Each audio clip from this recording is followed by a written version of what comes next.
Perhaps nowhere on earth has there ever been a group of people more versatile than the monks of Europe.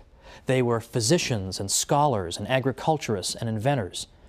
And they, perhaps more than any other group, is responsible for helping to save Western civilization. Let's talk about that today on The Catholic Church, Builder of Civilization.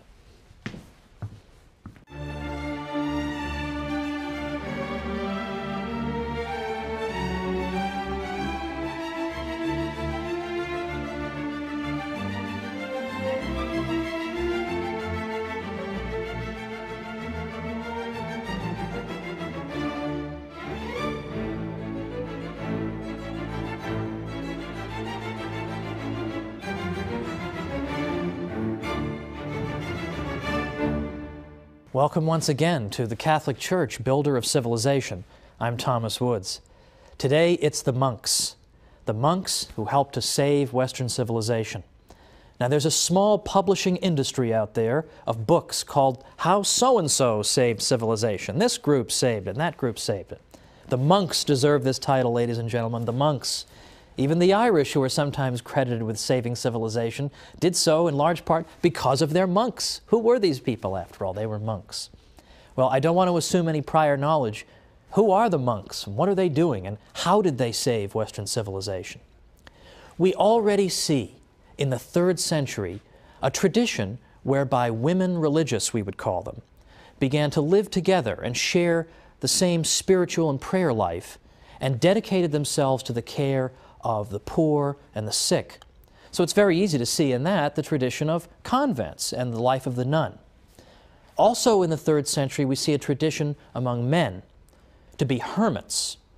The hermits were people who forsook everything, who pursued absolute solitude in order better to commune with God and to hear Him and to pray to Him. St. Anthony of the Desert in the mid-3rd century was a classic example of this. He lived to be over 100 years old, and he went out into the deserts of Egypt. The hermits typically lived completely alone. They would gather on Sundays to worship God, but otherwise they kept to themselves. And they tended small vegetable gardens to support themselves, or they made baskets, but otherwise theirs was a life of extreme solitude. Now, in a certain sense, this is all well and good, and the Church has never altogether repudiated the tradition of hermit life. In fact, she's had a pope who was a hermit in the 1290s, Pope Celestine V. But right away, there were critics of the hermit's life, because the hermit, who lived apart from anyone who could provide him spiritual guidance, sometimes engaged in spiritual practices that were, well, rather questionable. Some of them engaged in, shall we say, penances that were exaggerated, or some of them would go out of their way to wait until food rotted before they would eat it. And this type of thing would go on, and a good many Catholics began to argue that this is not a healthy thing. This is not what God intends. This is not what Christ is calling you to. For example, in the Christian East, St. Basil the Great repeatedly said that the life of the hermit is not the Christian one, ideally, because what we should be doing is living among our fellow human beings, ideally. That would be the best solution. The monks should live in solitude, but in a sense a kind of communal solitude, with other monks, with other people who have in effect retreated from the world. Now it's important to understand the monks are not saying that the world is evil, therefore we retreat from it, or that spaghetti and meatballs and an ice cream sundae are all evil, so therefore I want to deprive myself of them and eat more simply. To the contrary, because Catholics believe in the goodness of the created world, what the monks are saying is that the world is wonderful, it's a great thing, it's filled with a great many delights, and that's why it's such a sacrifice for us to give them up to show how much we love God. One of my friends has sometimes explained it this way: it's one thing to bring flowers for your wife. It's quite another to bring her flowers on a rainy, miserable day, when she knows it was just an unbelievable ordeal for you to get those flowers and get back in the car and keep the vase from spilling over in the car. I've had plenty of experience with this, folks. This is exactly why the monks made sacrifices, to show how much they loved God. In the West, it was a man named Saint Benedict who argued that we need to have monks who live in a single place, and they live together, and they have the same spiritual regimen, and they live under the authority of an abbot. St. Benedict composed something called the Rule of St. Benedict, which was in effect an outline for how a monastery should be run. He wrote this around 529, and with the passage of time, this became the model for organizing monasteries. Because a monastery, of course, is where the monks live. And St. Benedict argued that the monks should live penitential lives, it's true, but not lives that are so penitential that it would disrupt their spiritual lives. We don't want that. We want them to live at the material level of about the average Italian peasant. That would be acceptable. They should get adequate sleep. They shouldn't do too much physical labor. They should be moderate in all things. Physical labor and prayer and study, and nothing out of moderation.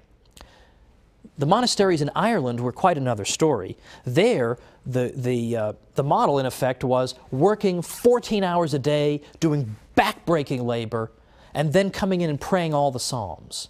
And this, it seemed to St. Benedict, was just too much, that you couldn't live a healthy spiritual life if you were being that rigorous with your physical body. Now, it should be mentioned, by the way, that the Irish monasteries attracted people from all over. They couldn't house them all, so they must have been doing something right. But this was St. Benedict's model. It was flexible, and it seemed to understand human nature very well. And it turns out that St. Benedict and his monks played an essential role in saving Western civilization at a critical moment and building up important parts of it. And yet, I will never forget, in my days as a professor in New York, after telling my class all about the monks and all the things they had done, I actually had a student say to me, "That's very interesting. Are there any monks today?" Well, that's just depressing, right? That she didn't even know there were still monks today. And so of course I told her, not only are there monks, I've got a million friends who are monks. I realize that's perhaps somewhat unusual, but I have a great many friends who are monks. And let me tell you something, living in Manhattan as I did while I was getting my doctorate, you find that just about anything can go on in Manhattan. Nobody cares. Nobody's looking at you. You can have a weird haircut. Nobody cares. You could be on fire. Nobody cares. But I had a friend of mine who was on his way to becoming a monk. He hadn't taken his vows yet, and he came and visited me in his habit. And we went out for nachos at a local place. And I'll tell you, people will look away at anything, but if you're having nachos with a monk, they cannot take their eyes off it, apparently. This is just a bizarre sight, even for Manhattan. So, unfortunately, the monks don't have the high profile they once did, but they deserve our respect. Because, after all, what did the monks accomplish? Well, for one thing, apart from just copying texts, which we all know they did that laboriously, but they also did a lot of physical labor. For example, they cleared and reclaimed all kinds of land in Western Europe. Because what often happened is that people wanted to donate land to the monks as a good work. That's wonderful. Look at what I'm doing for the monks. But people would typically give the monks really crummy land. They want to help them, but they don't want to help them that much. So the monks often found themselves having to deal with land nobody really wanted. And a lot of times it was swampland. In those days, I mean, obviously a swamp has no value. It's just a source of pestilence. The monks would dike and drain the swamp and make it into fertile land. And a great many experts on the history of agriculture in Western Europe have said, for example, we owe the agricultural restoration of a great part of Europe to the monks. Another one said, wherever they came, they converted the wilderness into a cultivated country. They pursued the breeding of cattle and agriculture, labored with their own hands, drained morasses and cleared away forests. By them, Germany was rendered a fruitful country. And finally, every Benedictine monastery was an agricultural college for the whole region in which it was located. The monks introduced crops and industries and production methods that people hadn't known before. And they weren't afraid to work with their hands at a time when manual labor was looked down upon and despised. The monks were inspired to engage in physical labor because they knew, for one thing, that when you engage in hard physical labor, this can be a great form of penance and an opportunity for the mortification of the flesh. So sure, they were thrilled to work with the swamp that nobody else wanted to do. So at a time when you were despised for doing physical labor, the monks in effect made it something honorable. At a time when agriculture was collapsing, the monks' labor helped to bring it back. The monks were involved in rearing cattle and horses, brewing beer, raising bees and fruit. And all over Europe, they introduced essential aspects of local economies. For example, in Sweden, it was the corn trade that owed its existence to the monks. In Parma, cheese making. In Ireland, salmon fisheries. And in a great many places, the finest vineyards. The monks were also intensely practical in that they stored up the waters from springs in order so that they could distribute them if a drought ever struck. In Lombardy, the peasants learned irrigation from the monks. The monks have also been credited with being the first to work toward improving breeds of cattle instead of just leaving the process to chance.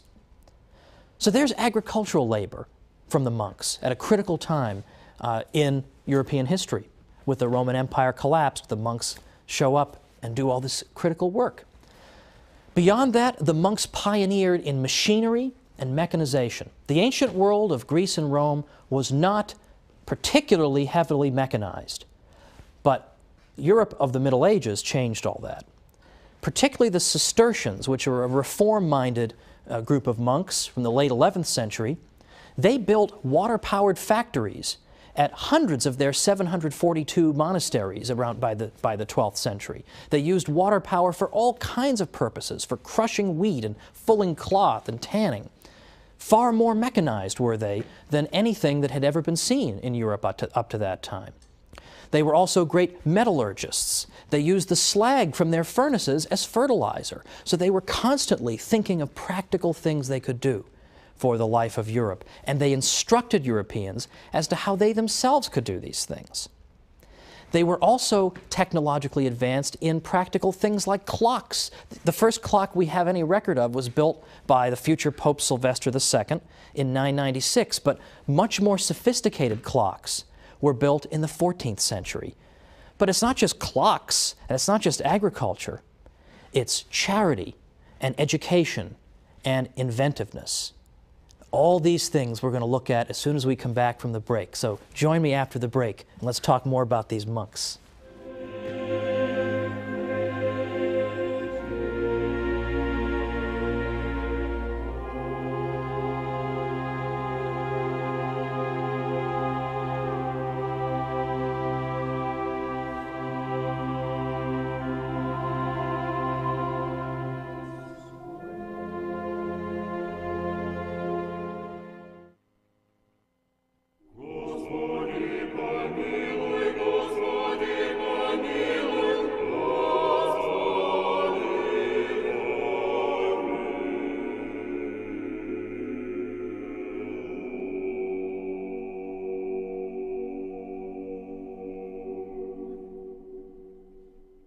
Welcome back to the Catholic Church, builder of civilization. I'm Thomas Woods, and we're talking about the monks today and their unsung heroism in helping to build and even save Western civilization at critical moments. Let me give you a little quotation from a French scholar writing about the achievements of the monks, because this sums it up in terms of their practical contributions. He writes, in effect, whether it be the mining of salt, lead, iron, alum, or gypsum, or metallurgy, or quarrying marble, running cutler's shops and glassworks, or forging metal plates, also known as firebacks, there was no activity at all in which the monks did not display creativity and a fertile spirit of research. Utilizing their labor force, they instructed and trained it to perfection. Monastic know-how would spread throughout Europe.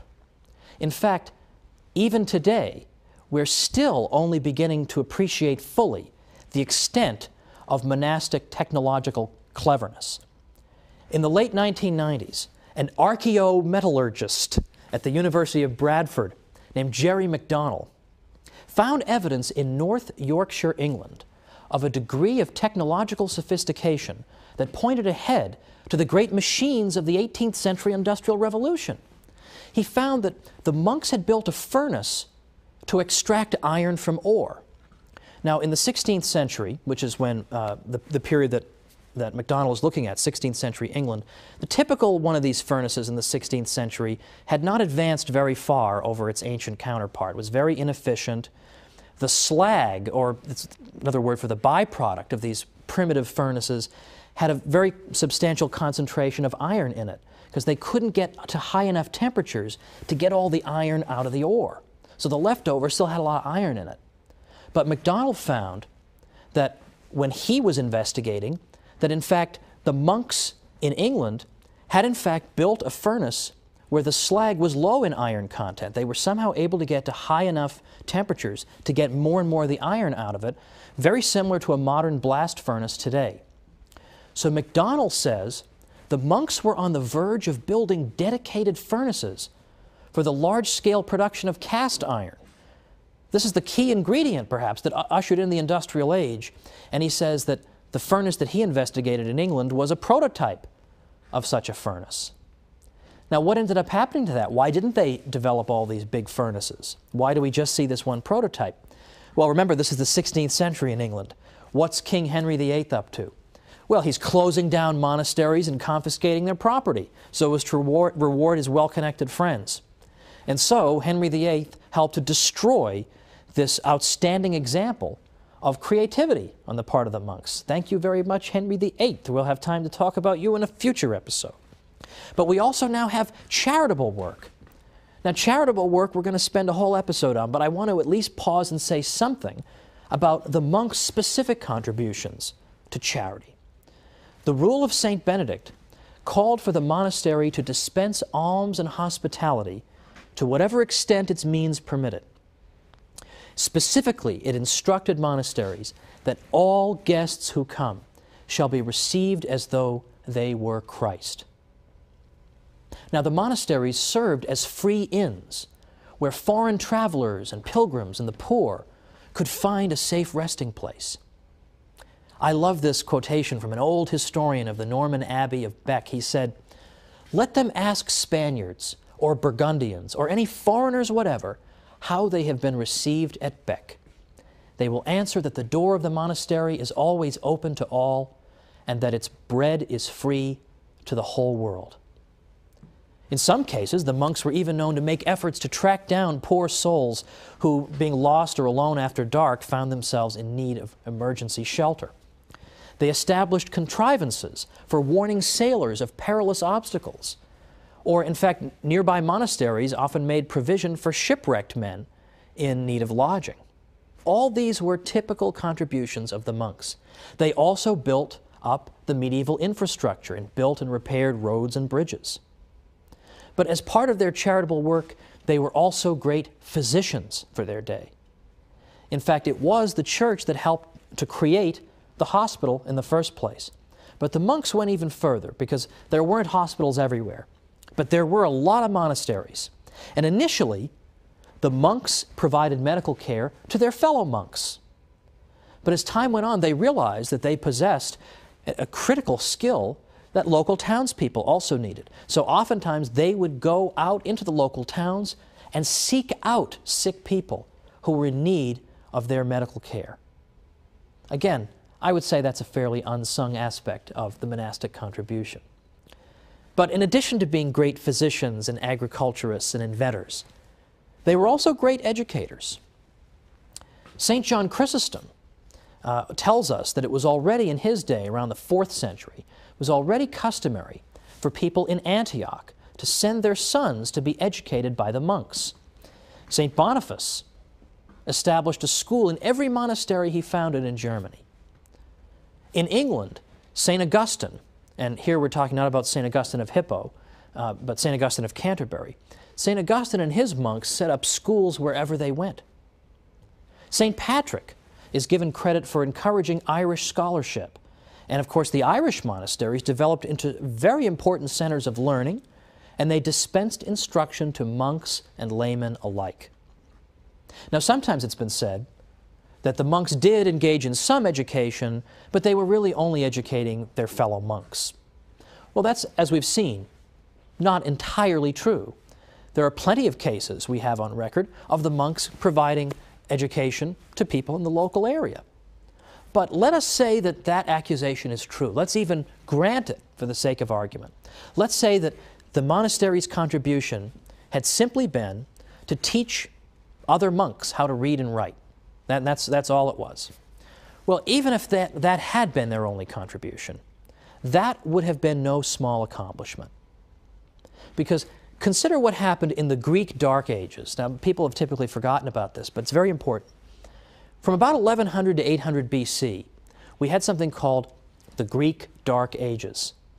And what happened here was that the Mycenaean Greeks had some kind of terrible disaster befall them. The nature of that disaster is still debated.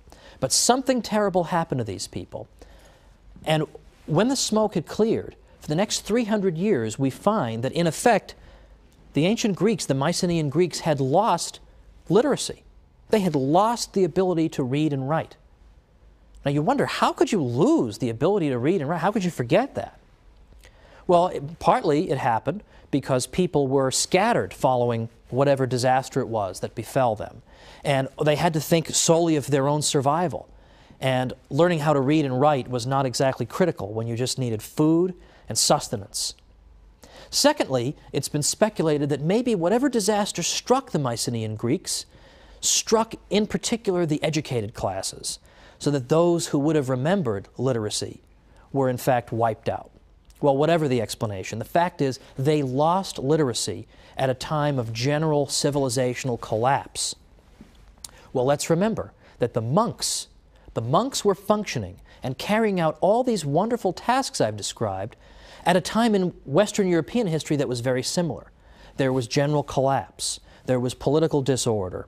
There was an abandonment of education by and large. There was an abandonment of urban life. That was the environment in which the monks functioned. And so even if all they had done was to keep literacy alive, well, that's very important, because that means they prevented a repeat of the Greek Dark Ages when literacy was lost. Thanks to the monasteries, literacy was not lost, but Western Europe managed to hang on to it. That's no small contribution, is it? In fact, the contributions of the monks have been so great that even scholars who are inclined to be unsympathetic to them have conceded it. And I've always tried to go out of my way when I've written about Catholic history to cite not only non-Catholics, but anti-Catholics when possible, so that people won't come back and say that I'm just picking and choosing among my sources. When people who don't even like the Catholic Church are saying, okay, the monks did a lot, that says something. So, for example, one unsympathetic scholar said, the monks not only established the schools and were the schoolmasters in them, but also laid the foundations for the universities. They were the thinkers and philosophers of the day and shaped the political and religious thought. To them, both collectively and individually, was due the continuity of thought and civilization of the ancient world with the later Middle Ages and with the modern period. That's no small compliment. A century ago, another historian said, it was the monks, and they alone, who carried to a successful issue the tremendous undertaking of mollifying the rampant invader, softening the rudeness of his manners and the harshness of his spirit, familiarizing him with the restraints of Christian morality, and bringing home to him with convincing power the necessity of observing the fundamental principles of law and order, instructing him in the use of arts and instruments of industry and social progress, in a word, of assimilating, civilizing, and Christianizing 20-odd barbarian tribes, many of which, by the way, were very impressed with the morality and the conviction of the monks. They were very moved by their witness. A Protestant historian says, had it not been for the monks and monasteries, the barbarian deluge might have swept away utterly the traces of Roman civilization. The monk was the pioneer of civilization and Christianity in England, Germany, Poland, Bohemia, Sweden, Denmark.